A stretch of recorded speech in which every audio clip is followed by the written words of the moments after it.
안녕하십니까. 안세현 대표 박인종 회사입니다. 오늘 제 469강은요.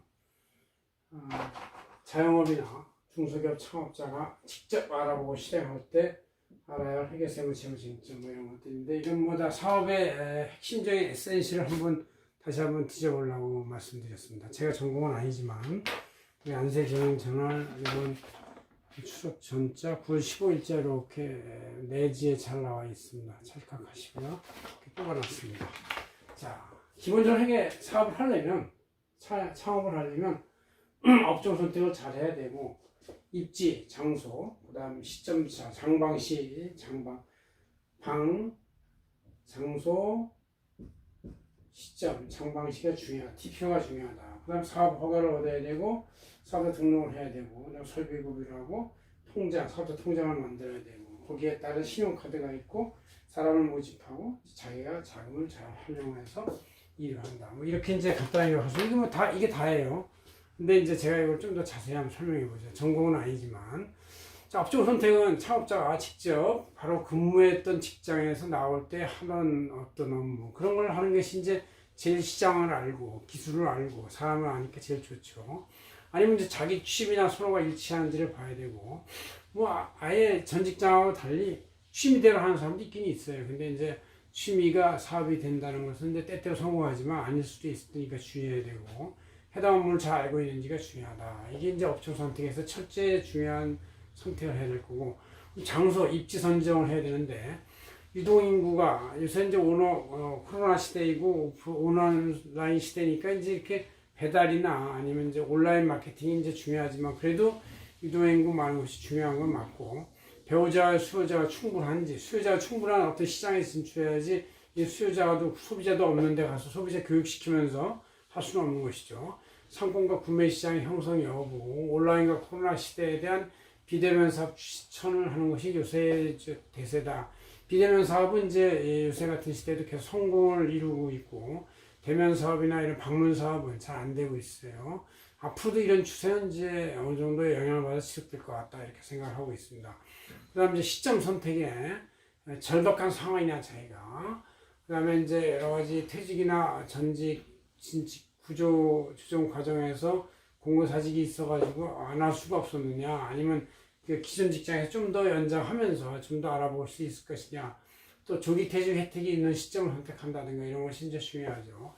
그 다음 이제 그 사업이 이제 그냥 아무것도 승인이나 이런 허가가 필요 없는 사업도 있지만, 보건, 위생, 환경 이런 위험물 등 같은 경우는 사전에 등록 허가 요건을 충족해야 된다. 그 등록증이나 인가증을 얻어야 사업을 할 수가 있고, 그런 거 없다 하더라도 자본금 요건, 또 인적 요건 이런 게 다 있어요. 회계법인 같은 경우 자본금 5억 있어야 되고, 사람 회계사도 10명 있어야 되고, 이런 거 있기 때문에 사업 승인 요건을 갖춰야 한다, 그런 얘기고, 설비공사를 할 수가 있는데 인테리어라고 할 수 있죠. 근데 이런 것들은 이제 수행계약서를 받아가지고 매입세 공지를 받아야 되기 때문에 그 다음 절차는 사업자 등록을 완결하고 나서 하는 게 좋다. 그러나 동시에 진행을 하죠. 사업자 등록은 신청하면 한 일주일 내에 나오니까 설비공사의 계약을 맡기면서 이제 시작하면 된다는 얘기. 사업자 등록 신청서에 이제 세무서에 신청을 하고, 잠시 임차 계약서를 내고, 임시비용 등본을 첨부해가지고 법인 설립 등기도 하고, 또 개인 사업자는 사업자 등록을 한다. 이때 이제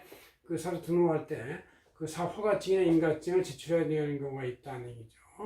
그 다음 이제 사업자 등록 일로부터 만 20일 전에 어떤 그 설비나 이런 거 구입한 것도 매입세 공제를 할 수 있도록 해놨어요.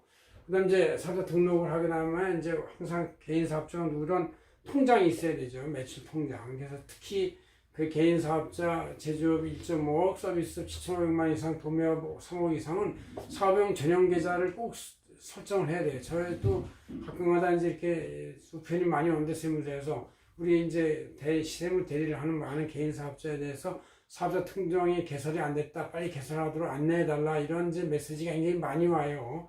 그래서 이제 이거는 중요하다. 왜냐하면 이제 개인 일반 통장하고 사업자 통장을 구분해야만 매출과 여러 가지 이런 것이 이제 하나로 집중이 돼가지고 입증을 가능할 수 있고 자신이 믿음을 창출할 수 있다, 그런 얘기죠.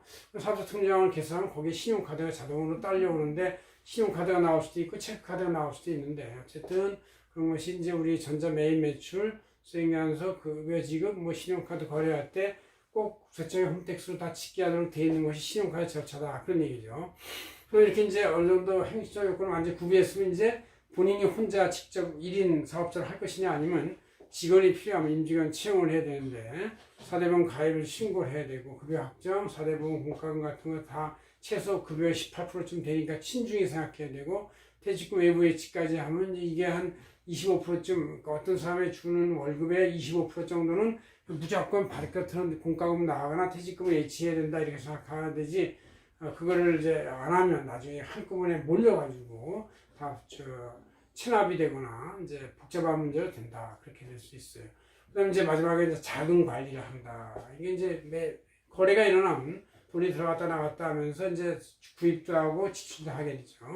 그다음 이제 판매도 해서 대금이 들어오는데 매출 수입 이런 여러 가지 발생을 하게 되고 직원급여 각종 비용 지출을 하게 되는데 이럴 때 이제 큰 자금 통장은 이제 본인이 직접 관리를 하고 거기서 약간의 소액 자금에 대해서 쓰는 것은 직원이 관리할 수 있도록 해가지고 자금의 위험을 반순하면서도 편의성을 추구하는 그런 방법이 좋다. 그래서 이제 통장을 두 개, 하나는 큰 자금 통장, 하나는 소액 자금 통장 해서 직원이 관리할 수 있도록 하는 것도 하나의 방법이다. 이렇게 말씀드릴 수 있습니다. 고맙습니다. 여러분 이제 10가지의 어떤 것들을 잘 챙기면은 사업에서 어떤 위험을 예방할 수 있는 좋은 자체가 될 거라고 생각합니다. 고맙습니다.